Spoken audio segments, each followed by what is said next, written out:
Bienvenue en ce dimanche qui se situe entre les fêtes de l'Ascension de jeudi dernier et de la Pentecôte. Ce culte a été enregistré à l'espace Théodore Monod. Écoute, Seigneur, ma voix qui crie vers toi. Malgré ce que nous ressentons parfois comme un silence, Dieu nous écoute et nous parle.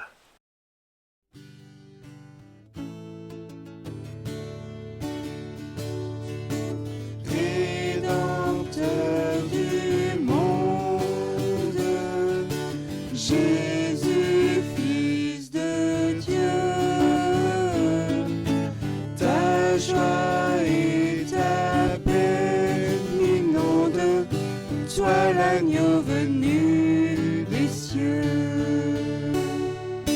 Merci notre Père, tu as donné ton Fils, tu fais briller ta lumière par le Saint-Esprit. Rédempteur du monde, pour nous crucifier, ton amour, ta grâce a glorieux ressuscité. Merci notre Père, tu as donné ton Fils, tu fais briller ta lumière par le Saint-Esprit. Un jour dans la gloire, enfin je verrai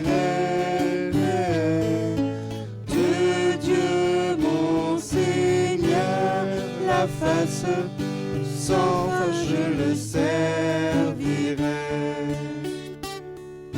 Merci notre Père, tu as donné ton Fils, tu fais briller ta lumière par le Saint-Esprit.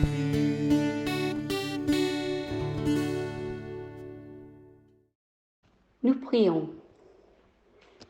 Tu es, mon Dieu, comme un trait de lumière, venu du fond des temps, du plus loin des espaces, pour déchirer les ténèbres de la vie et du monde. Et il faudrait tant de ces traits de lumière dans notre monde. Tu es, mon Dieu, comme une lampe posée sur une table, un éclairage pour nos lectures, une illumination dans nos pensées, une lumière douce et rassurante de ta présence. Et il faudrait tant de lampes pour notre compréhension de ce monde. Tu es, mon Dieu, comme une bougie, une flamme tremblante sur un autel, allumée pour une prière qui continue bien après la même prononcée, une prière qui réchauffe et apporte guérison. Il faudrait tant de bougies pour guérir notre monde. Tu es, mon Dieu, comme une étoile dans notre nuit, un astre qui éclaircit notre chemin vers toi, une présence qui se déplace avec nous. Béni sois-tu car par ta lumière nous voyons. Amen.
Nous prions.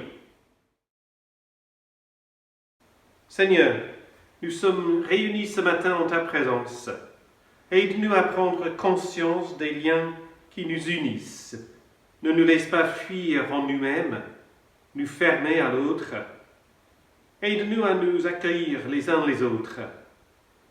Fais-nous sans cesse discerner ta volonté, là où nous sommes, pour la situation que nous vivons. Rends-nous efficaces pour établir ici et maintenant ton amour, ta paix et ta justice.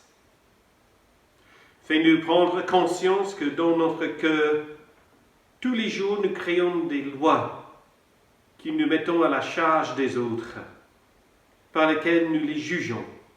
Aide-nous à nous soumettre à ton amour, cet amour exigeant qui retient le pied qui chancelle, qui affermit la voix sans force, qui fortifie le faible qui trébuche. Donne-nous de voir, comprendre l'autre, qu'avec nos yeux, nous puissions discerner les signes de ton amour et de ta grâce. Amen. Il y a des mots qui font vivre. Ce sont des mots innocents. Les mots comme chaleur, confiance, amour, justice, liberté. Le mot enfant et le mot gentillesse. Il y a cet nom de fleurs et cet nom de fruits. Le mot courage et découvrir. Le mot frère, sœur, camarade. Il y a cet nom de pays et de villages. Et en tête, nous avons les noms des amis, des hommes et des femmes. Que le mot pardonne nous fasse vivre, car c'est le Seigneur qui le dit. Mon enfant, tes péchés te sont pardonnés.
Acte 1, versets 12 à 14.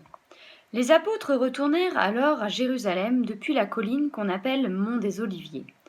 Cette colline se trouve près de la ville, à environ une demi-heure de marche. Quand ils furent arrivés à Jérusalem, ils montèrent dans la chambre où ils se tenaient d'habitude en haut d'une maison.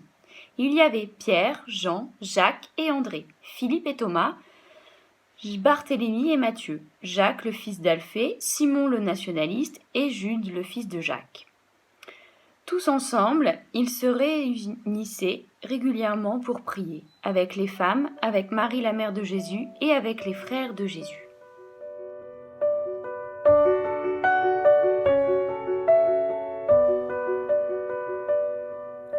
Cherchez d'abord le royaume de Dieu et sa justice,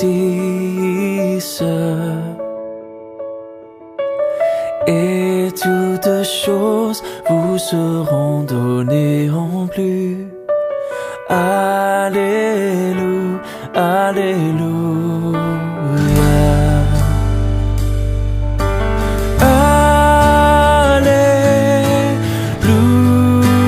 Alléluia,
17, versets 1 à 11.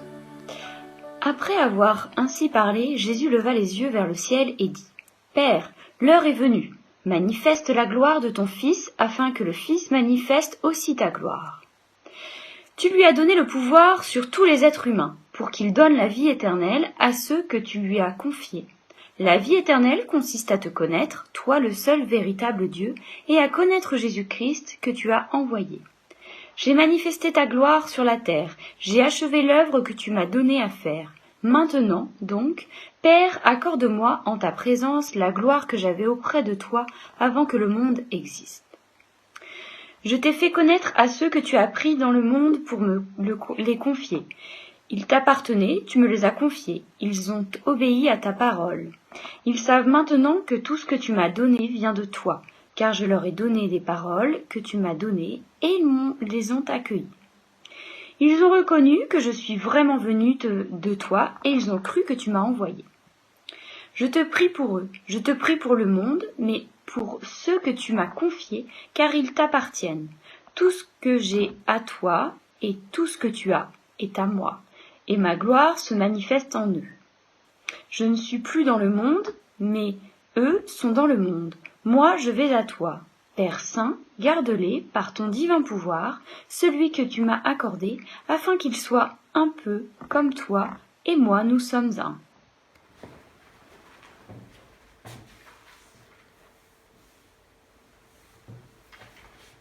Ce monde est merveilleux. Au-delà, bien au-delà de cette merveille de l'Antiquité, dans chaque pays, dans chaque région, dans chaque ville, village, il y a des merveilles à découvrir, des trésors de l'ingénuité humaine, les splendeurs de la nature, les incroyables histoires d'adaptation à les systèmes d'écosystèmes et de climats différents. C'est le printemps. La vie et la vitalité poussent les plantes et les animaux à miser sur l'avenir de cet été qui vient. Il y en a qui sont partis déjà à la découverte de ce monde, ce qui nous manque depuis quelques mois. Il y en a qui sont allés jusqu'au bout du monde, en Australie, au Népal, et puis des amis qui ont fait une croisière dans l'Atlantique il y a juste 2 mois et demi. Mais ce monde est aussi un monde de champ de bataille. En Afghanistan, Iran, Irak, Syrie, les hommes se mettent devant les autres pour les combattre. La guerre économique entre les États-Unis et la Chine, le futur incertain de Hong Kong n'est jamais aussi instable qu'aujourd'hui. Et nous avons découvert qu'un autre ennemi, invisible, l'ennemi mondial numéro 1, est entré dans notre monde qui s'appelle Covid-19. Le monde n'est pas l'un ou l'autre. Le monde, c'est l'ensemble de ces visions.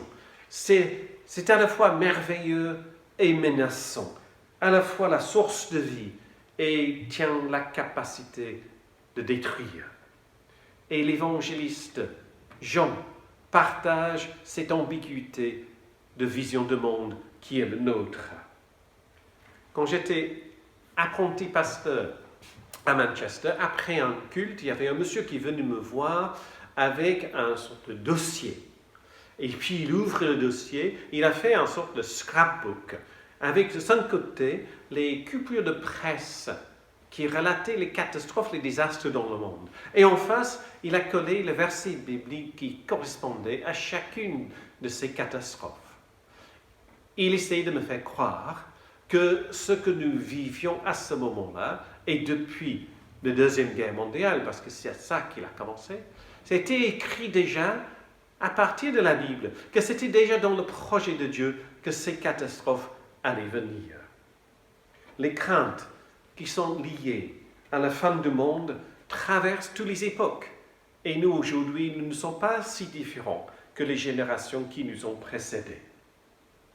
Dans un sondage de janvier 2020, nous apprenons, juste avant la pandémie, que 71% des Italiens et 65% des Français pense, croit que la civilisation telle que nous le connaissons va s'effondrer d'ici quelques années. Il y a un mot dans les savants, parmi les savants, pour décrire ceci. C'est le collapsologie. Le collapsologie, pour collapser les choses, effondrer les choses. Et c'était l'auteur Pablo Servigne, en 2015, qui a inventé ce mot, qui prend le pas maintenant sur tout ce qui est apocalyptique. Dans certains milieux, surtout certains milieux, disons, évangéliques et autres, l'apocalyptique a des beaux jours devant lui. Là, c'était envisagé que Dieu va mettre fin à l'histoire un jour, pour remplacer bien sûr ce monde avec un monde meilleur et avec un monde, avec une création nouvelle pour ses élus. La vision apocalyptique est basée sur la notion de récompense et de punition, tandis que collapsologie est fondée sur la responsabilité humaine et prétend être plus scientifique. Et dans ces visions, Dieu n'a pas un part à jouer. Et Dieu n'est pas mis en cause non plus. Après tout, nous avons depuis longtemps maintenant appris que nous n'avons plus besoin de Dieu. Mais pour le croyant, pour beaucoup de croyants, ce monde est le terrain sur lequel Dieu agit et qui appelle les croyants d'agir dans le même monde en son nom. Le monde, dans la vision de Jean, aussi bien dans son évangile que dans l'école johannique, dans les épîtres de Jean, est tout autre. C'est une vision dynamique du monde.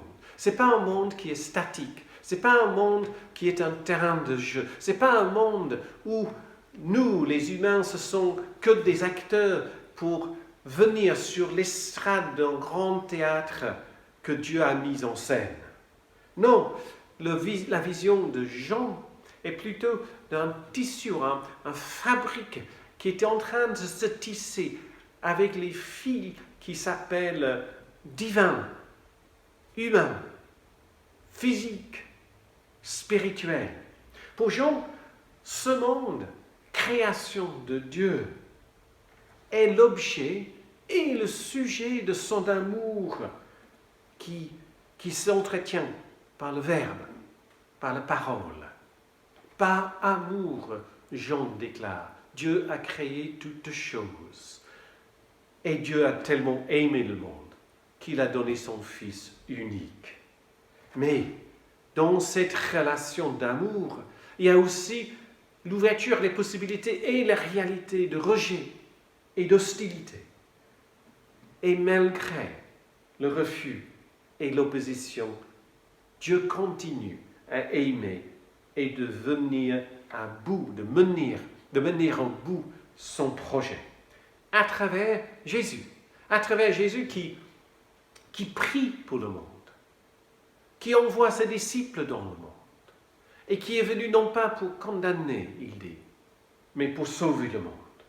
C'est une histoire d'amour entre le monde et son amant, Dieu.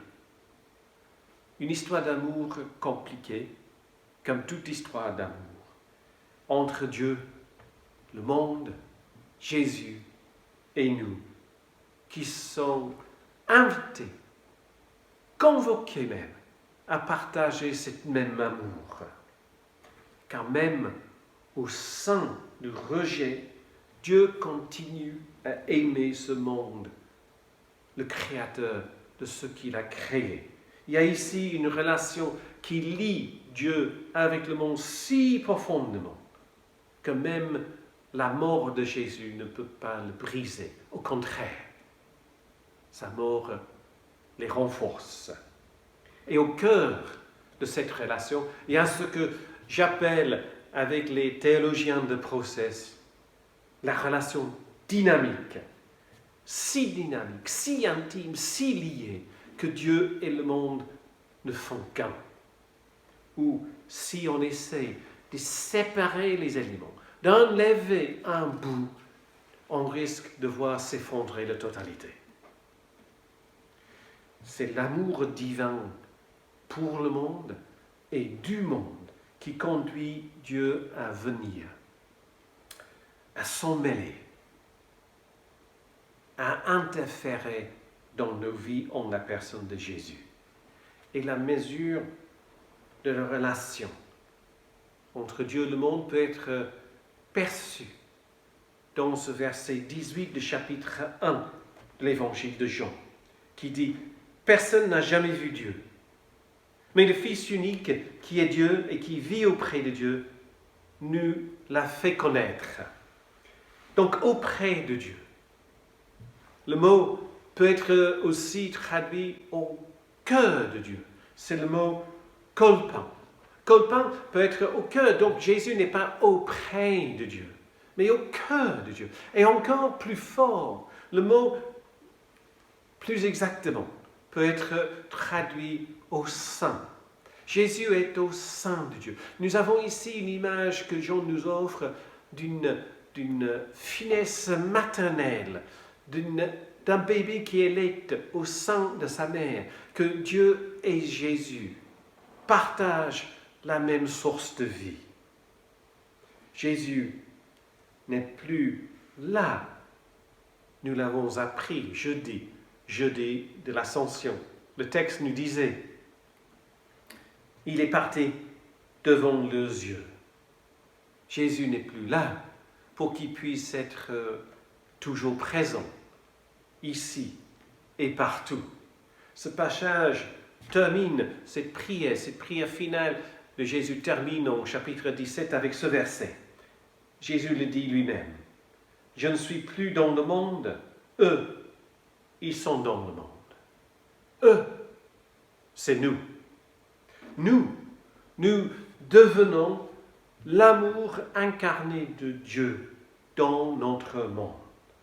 C'est grâce à cette connexion, cette relation avec Dieu, que nous pouvons poursuivre l'œuvre de salut de Dieu dans le monde. Comment? Comment faire? Nous sommes à l'image de notre Créateur et notre amant. Nous portons en nous le trait de Dieu et notre visage, nos vies sont là pour refléter les traits à l'intérieur de nous, aux autres dans notre monde. Pour illustrer ce que je veux dire, j'aimerais vous parler du film de Disney qui s'appelle Le Roi Lion, le premier film. Vers la fin du film, Simba, maintenant adulte, fait le deuil de la mort de son père. Il se pose les questions à savoir s'il a la sagesse pour mener l'ensemble des lions, s'il a le courage pour devenir un roi comme son père. Et son père manque lamentablement. Et il veut avoir la rassurance de son père. Rafiki, le singe, le grand singe, vient le voir pour dire « Je sais où se trouve ton père. »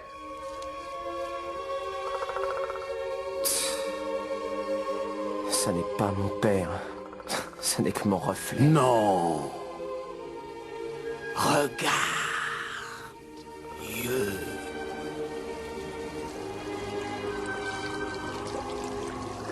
Tu vois, il vit en toi.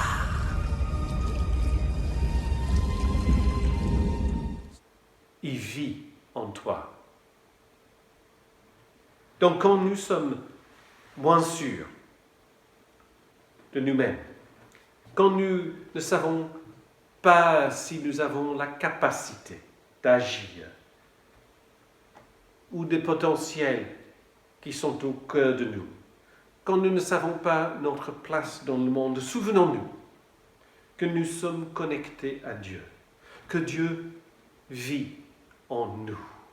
Si Jésus est parti, c'est pour nous permettre à vivre pleinement l'amour divin incarné en nous et pour que nos vies résonnent aux paroles de cette prière finale de Jésus.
Dieu qui ouvre mon nom, sur ma pauvreté d'aujourd'hui, sur ma tiédeur et sur ma peur, je découpe une parole pour te dire « Je crois ».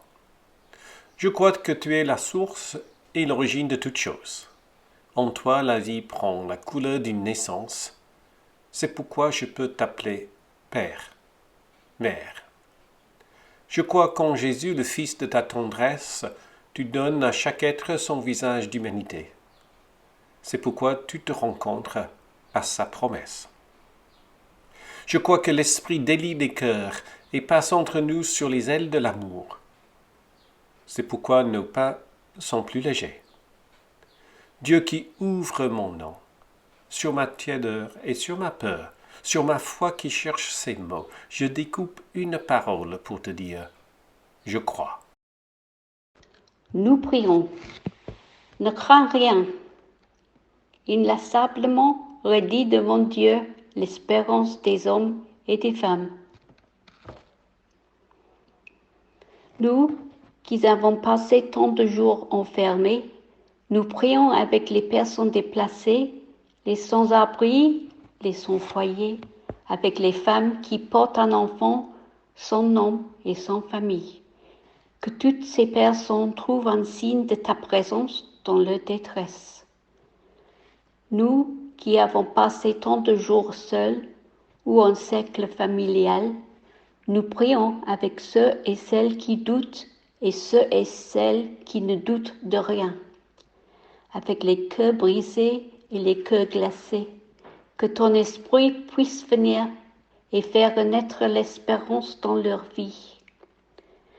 Nous qui avons passé tant de jours chez nous, nous prions avec ceux et celles qui rêvent de partir en vacances et avec ceux et celles qui ont décidé de rester parce qu'ils n'ont pas les moyens ou parce que c'est plus prudent.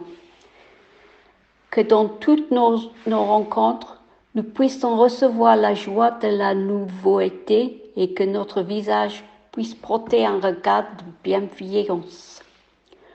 Nous qui avons appris à faire nos courses autrement, nous prions avec tous ceux et celles qui ont repris le chemin du travail et de l'école, qui dépendent du commerce pour gagner leur vie, qui font fonctionner notre économie et notre vie culturelle et intellectuelle. Que tous puissent se tourner vers toi, qui est la source de notre espérance. Avec les paroles de Jésus, nous te disons, Notre Père qui es aux cieux, que ton nom soit sanctifié, que ton règne vienne, que ta volonté soit faite sur la terre comme au ciel. Donne-nous aujourd'hui notre pain de ce jour. Pardonne-nous nos offenses, comme nous pardonnons aussi à ceux qui nous ont offensés. Ne nous laisse pas entrer en tentation, mais délivre-nous du mal, car c'est à toi qui appartiennent le règne, la puissance et la gloire, pour les siècles des siècles. Amen.